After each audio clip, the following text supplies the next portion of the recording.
We regret to inform you that the Commissioner is missing. On behalf of his legal team, Garrett will be delivering the Commissioner's report today. Thank you, legal team. You may notice the change in location and physical appearance of the presenter, and this is due to the fact that I am not, in fact, the commissioner.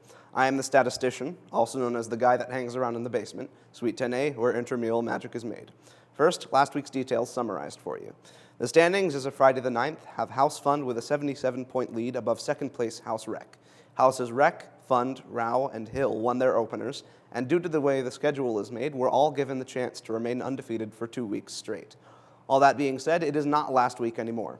The numbers have been crunched, and you can now see that all 4 of those teams remain undefeated in a 4-way tie for first place, with houses Rush, Torbeck, Baling, and Meyer winless and tied for 5th.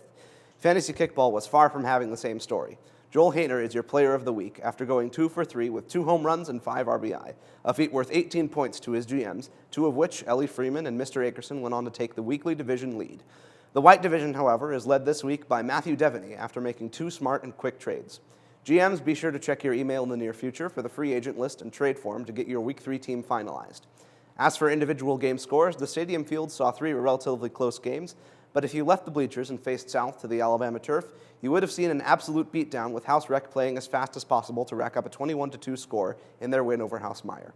Actions taken during this game prompt me, on the behalf of the competitive balance board, to remind you that sportsmanship is one of our core values at the Lil. Gloating is not okay.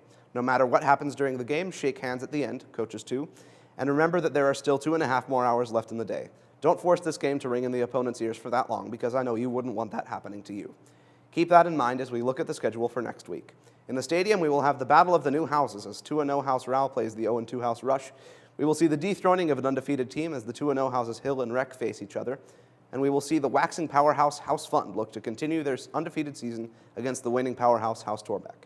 In the Alabama turf, either House Meyer or House Baling will emerge with their first win of the season. Lastly, Pomping.